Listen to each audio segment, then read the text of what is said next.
বন্ধুরা, পর্ব 2-এ আপনাদের সবাইকে স্বাগত জানাচ্ছি। দেখতে পাচ্ছেন আমাদের শিপ সাগরের বুক ছিঁড়ে এগিয়ে যাচ্ছে।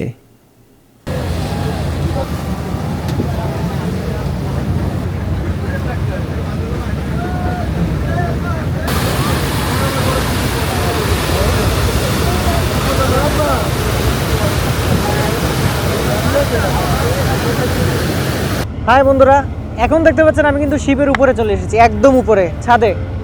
শিপ কিন্তু এভাবে নড়ছে, বুঝছেন?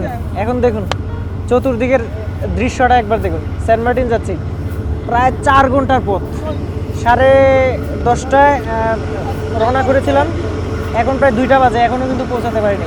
আমরা এখন এমন একটা জায়গায় আছি যেখান থেকে চতুর্দিকে গোলাকার দেখা যায়। চতুর্দিকে কোনো দিকে কোনো গাছপালা কোনো কিছু দেখা যাচ্ছে কোনো কিছুই নেই, মানে চতুর্দিকে একদম বলের মতো হয়ে গেছে। দেখুন, আমি যদি একটু পিছন দিক থেকে আপনাদেরকে দেখাই, দেখুন যত দূর চোখ যায় শুধু পানি আর পানি। এরকম একটা অ্যাডভেঞ্চার করা আসলে অনেকটা মজার ব্যাপার। যখন শিপের উপরে ছিলাম, শিপের উপরে থেকে চতুর্দিকে ভিডিও করছিলাম, তখন প্রচুর বাতাস ছিল এবং দমকা একটা বাতাসে আমার যে ক্যাপটা ছিল সেটা কিন্তু সাগরে পড়ে গিয়েছিল। আসলে একটা ভাই ছিল সাথে, সেটা দৌড় দিয়ে সেটা ধরতে গিয়েছিল। আমি আসলে চিৎকার করে বলেছিলাম যে যাবেন না, কারণ শিপের একদম উপরে যদি দৌড় দেয় তাহলে সেইটার যে গতি জড়তা আছে সেটার জন্য সে নিজেকে থামাতে নাও পারে, সে কিন্তু পড়ে যেতে পারে একদম শিপ থেকে। যাই হোক, দুর্ঘটনা ঘটেনি, আমরা ক্যাব চলে গিয়েছে, কোনো প্রবলেম না, আর একটা ক্যাব কিনে নিব।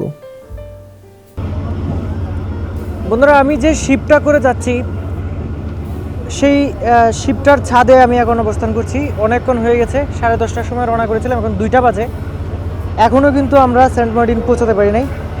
আর আজকের আবহাওয়াটা খুবই ভালো, আবহাওয়াটা ভালো বিদায় কিন্তু আমরা খুব আনন্দের সহিত যাচ্ছি। আর একটা বিষয় হচ্ছে, আমরা একদম ছাদের যে নিচের অংশটা সেখানে স্ট্যান্ডিং অবস্থায় আমরা ছিলাম, স্ট্যান্ডিংয়ের টিকিট কেটেছিলাম, মানে দাঁড়িয়ে যাওয়ার। আর এর নিচেই কিন্তু আছে হচ্ছে এসি কেবিন, যেখানে আপনার মোবাইল চার্জ দেওয়া বা অন্য যে কোনো কিছু চার্জ দেওয়ার ব্যবস্থা রয়েছে, সেখানে চার্জ দেওয়া যায়। আমি কিন্তু ক্যামেরা চার্জ শেষ হয়ে গেছিলো, সেটা চার্জ করে নিয়েছি। এই ভাইয়ারাও কিন্তু সেন্ট মার্টিন যাচ্ছে, সেন্ট মার্টিন যাচ্ছে। আমাদের আজকের আবহাওয়া এত সুন্দর এবং সেন্ট মার্টিনের প্রেমে পড়তে চাই। এত গরমের মধ্যেও খুব ঠান্ডা একটা এসির বাতাসের মতো খুব ঠান্ডা একটা বাতাস রয়েছে। আর হচ্ছে যে যেটা বলছিলাম, এই নিচের দিকে মানে দোতলায় হচ্ছে এসি কেবিন রয়েছে, আর সেটা কিন্তু ভাড়া একটু বেশি, 1800 থেকে 2200 টাকার মধ্যে। সেই এসি কেবিনগুলো যদি নিতে চান সেখানে আপনার খরচ করতে হবে। আর আমরা যেটা নিয়েছিলাম সেটা হচ্ছে দাঁড়িয়ে, এটা হচ্ছে আপনার একদম উপরতলায়, সেটাতে আপনি খরচ করতে হবে হচ্ছে 1300 টাকা। 1300 টাকা হচ্ছে যাবেন এবং ফিরতি। সেটা আপনি আজকেও আসতে পারেন, যেমন সেন্ট মার্টিন ইনানি বিচ থেকে এটা ছেড়ে আসে হচ্ছে সকাল 10:30টায় এবং 9টায় আছে, একটা 10টায় আছে। যদিও 9টা 10টা থাকলেও এটা 9:30 এবং 10টা হয়ে যায়। আর ওইখান থেকে আসতে পারবেন হচ্ছে বিকাল 3টায় এবং 4টায়, যদিও সেটা আধা ঘন্টা হেরফের হয়, এদিক সেদিক হয়। এবং নিচে যেটা বললাম এসি কেবিন তো আছেই, সেখানে আপনি মোবাইল চার্জ সহ অন্যান্য জিনিস চার্জ দিতে পারবেন। আর একটা বিষয় হচ্ছে যে ওখানে ক্যান্টিন আছে, উপরেও ক্যান্টিন আছে, নিচেও ক্যান্টিন আছে। যদিও 60 টাকা বা 70 টাকা দামের যে আইসক্রিম সেটা হচ্ছে এরা বিক্রি করতেছে হচ্ছে 100 টাকা, আর 10 টাকা দামের যে সমোসা আছে সেটা ওরা 25 টাকা করে বিক্রি করতেছে। মানে প্রতিটা জিনিসের দাম ডাবলের চেয়েও বেশি। এটা আসলে আমার কাছে তেমন বেশি ভালো লাগে না, যে এখানে আসার মানেই হচ্ছে যে কোনো কিছু একটা যদি ওদের কাছে কিনতে হয় সেটা ডাবলের চেয়ে বেশি দামে কিনতে হবে। এই জিনিসটা একটু অ্যাবনর্মাল লেগেছে আমার কাছে, ভালো লাগে না এটা। আমরা হয়তো আর ঘন্টাখানেকের মধ্যে, অর্থাৎ মোট 4 ঘন্টা 4.5 ঘন্টা, মোট মানে প্রায় 5 ঘন্টার মতোই লেগে যায় ইনানি বিচ থেকে, কক্সবাজারের ইনানি বিচ থেকে যেতে, সেন্ট মার্টিন যেতে। তো বন্ধুরা, সাথেই থাকুন, একদম সব কিছু জানাবো প্রথম থেকে। একদম ঢাকা থেকে কীভাবে এসেছি সেটা তো জানিয়ে আসলাম, সেখান থেকে একদম কক্সবাজার, তারপর সেন্ট মার্টিন থাকা থেকে শুরু করে একদম ফিরে আসা পর্যন্ত যাবতীয় জিনিস কিন্তু আপনাদের সাথে শেয়ার করবো, সাথেই থাকুন। নীল সাগরের বুকে দেখতে পাচ্ছেন আমাদের শিপটা সেই বুক ছিঁড়ে এগোচ্ছে এবং এগুতে এগুতে অনেকক্ষণ পরে কিন্তু আমরা দেখতে পাচ্ছি সেন্ট মার্টিনের সেই রূপ বহু দূর থেকে দেখা যাচ্ছে। সো আমরা সেন্ট মার্টিনের খুব কাছেই চলে এসেছি।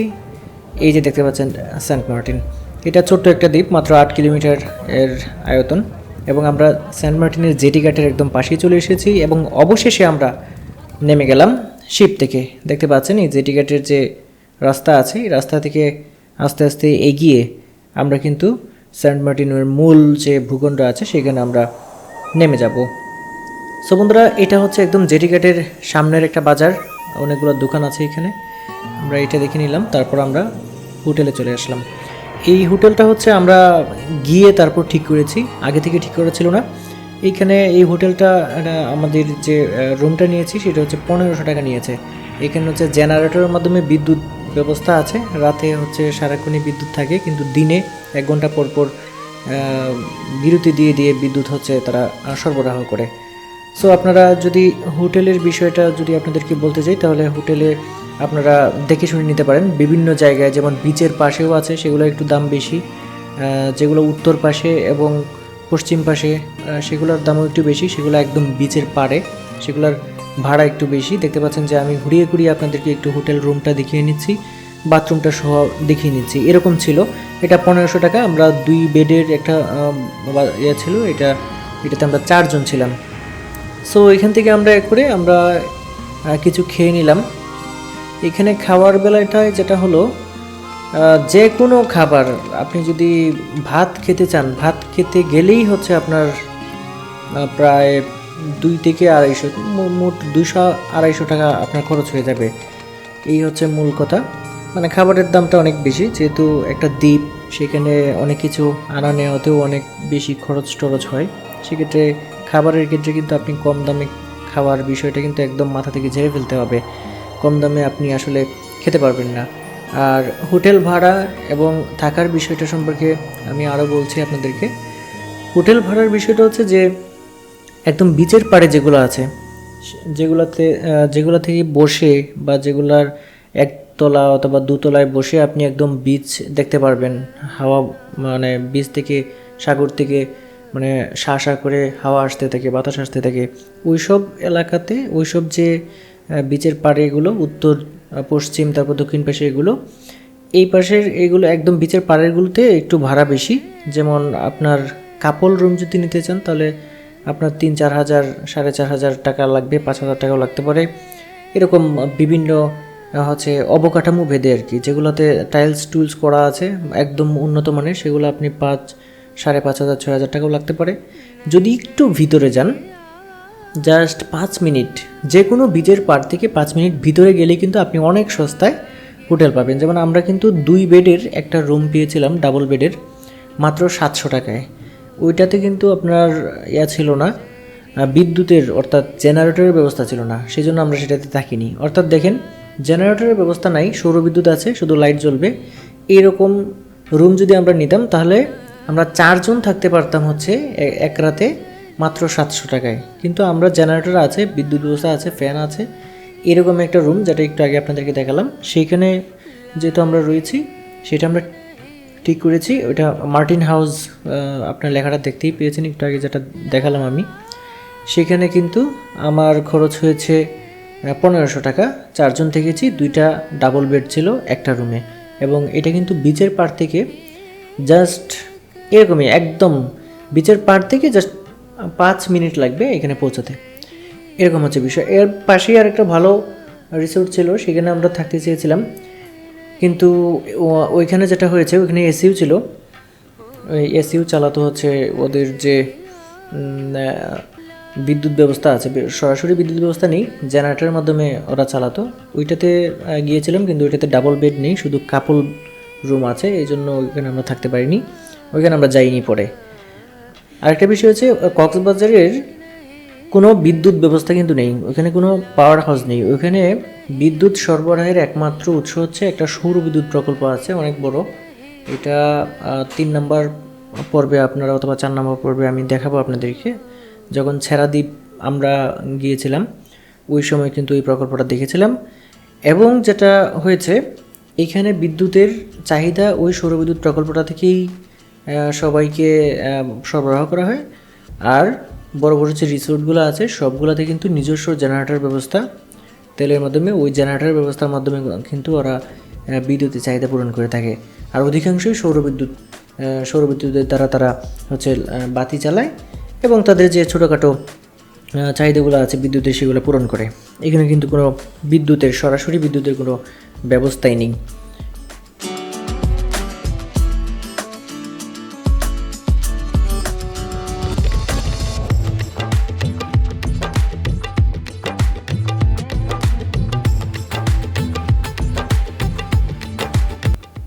বন্ধুরা, আরেকটা কথা বলে রাখি, আপনারা কিন্তু কখনোই নিম্নমানের কোনো হোটেলে খাবেন না। যদিও সেন্ট মার্টিন এত টাকা খরচ করে যাবেন, আপনি কখনোই ভালো মানের হোটেল ছাড়া খাবেন না। হোটেলের যে অবকাঠামো আছে, তাছাড়া পরিবেশটা ভালোভাবে আগে দেখবেন, দেখে তারপর হচ্ছে খাবার ভালো করে দেখে অর্ডার দিয়ে তারপর হচ্ছে খাবেন। নিম্নমানের হোটেলে কিন্তু খাবেন না। আমরা একটু আগে যেখানে খেয়েছিলাম, আজকে হোটেলে ওঠার পরেই গোসল টোসল করে আমরা যখন বের হয়েছি, তখন যে হোটেলটাতে আসলে খেয়েছিলাম সেই হোটেলটা আসলে তেমন বেশি ভালো না। টাকা খরচ হয়েছে ঠিকই, কিন্তু তেমন বেশি ভালো লাগেনি। কিন্তু একদম জেটিঘাট থেকে নেমে যে বাজারের মুখটা আছে, এর সামনে 3-4টা হোটেল আছে, সেগুলোতে কিন্তু আবার রেস্টুরেন্ট আছে, সেগুলোতে আবার ভালো মানের খাবার পাওয়া যায়, সেখানেও আমরা খেয়েছি।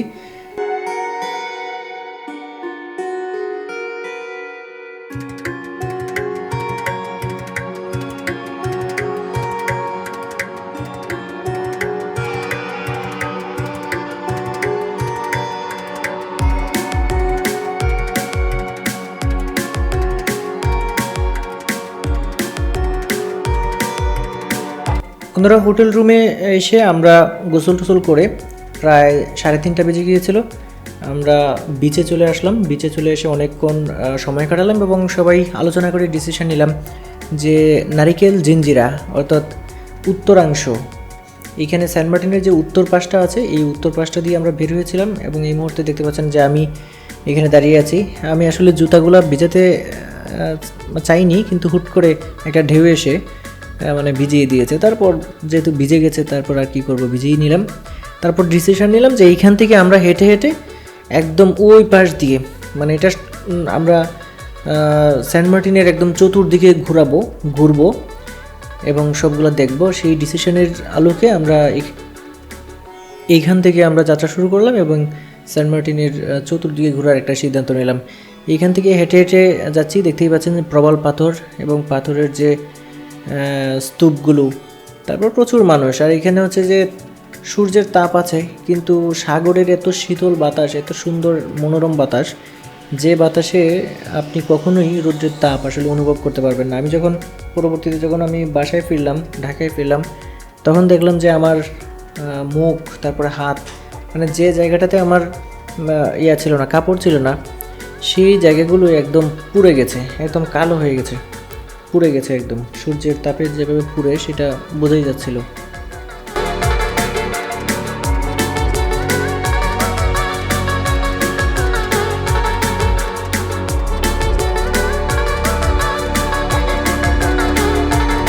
বন্ধুরা, এই যে দেখতে পাচ্ছেন, এগুলো হচ্ছে কেয়া গাছ। এখানে কিন্তু সেন্ট মার্টিনে কেয়া বন আছে এবং সমগ্র সেন্ট মার্টিন জুড়েই কিন্তু এই কেয়া বন বা কেয়া গাছ যেগুলো আছে, এইগুলো কিন্তু অনেক বেশি আছে, মোটামুটি অনেক বেশি আছে প্রাকৃতিকভাবে।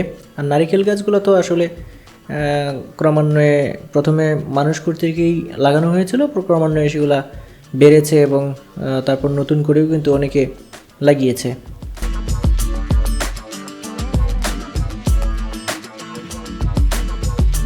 বন্ধুরা, প্রথম থেকে একটু হিসাবের খরচটা আপনাদেরকে একটু বলে নিই। প্রথমে হচ্ছে আমরা যখন ঢাকা থেকে যাই, তখন আমাদের ভাড়া পড়েছে প্রতিজনের হচ্ছে 1200 টাকা করে, এবং ওইখান থেকে যখন আমরা আমাদের কক্সবাজার ডলফিন মোড় থেকে যখন আমরা গেলাম ইনানি বিচে, সেখানে সিএনজির রিজার্ভ ভাড়া পড়েছিল হচ্ছে 600 টাকা। ওইখান থেকে দাঁড়ানো টিকিটের মাধ্যমে আমরা শিপে করে, অর্থাৎ ইনানি বিচ থেকে শিপে করে যখন আমরা এখানে আসলাম, মানে যাওয়া এবং আসা, সেই দুই টিকিটের মূল্য পড়েছে হচ্ছে একজন 1300 টাকা। এবং এখন আমরা যখন এখানে হোটেল নিলাম, তখন আমাদের হোটেলের ভাড়া পড়েছে হচ্ছে 4 জনের 1500 টাকা, একটা রুম ডাবল বেডের, অর্থাৎ ডাবল বেডের এক একটা বেডে 2 জন করে থাকতে পারবে। তারপরে আমাদের এই 2 দিনের খাওয়ায় আমরা প্রথম যখন এসে খেলাম, প্রথমবার খাওয়াতেই কিন্তু এক একজনের 300 টাকা করে খরচ হয়ে গেছে। এর পরবর্তীতে আস্তে আস্তে যে খরচগুলো হবে সেগুলো আপনাদেরকে জানাবো। এই যে দেখতে পাচ্ছেন নীল হাওয়া, এরকম সুন্দর সুন্দর একদম বিচের পাড়ে কিন্তু রিসোর্ট আছে, এইগুলোতে আপনারা থাকতে পারবেন। এবং আমরা উত্তর দিক থেকে এখান থেকে বের হয়ে আমরা কিন্তু এখন ঘুরছি, এভাবে আস্তে আস্তে ঘুরে ঘুরে এই পাশ দিয়ে গিয়ে একদম ওই পাশ দিয়ে জেটি ঘাটে আবার যাওয়ার একটা প্ল্যান আছে, আমরা সেভাবেই এগুচ্ছি। সো বন্ধুরা দেখতে থাকুন, পরবর্তীতে পর্ব 3 দেখার আমন্ত্রণ জানাচ্ছি। সবাই ভালো থাকবেন।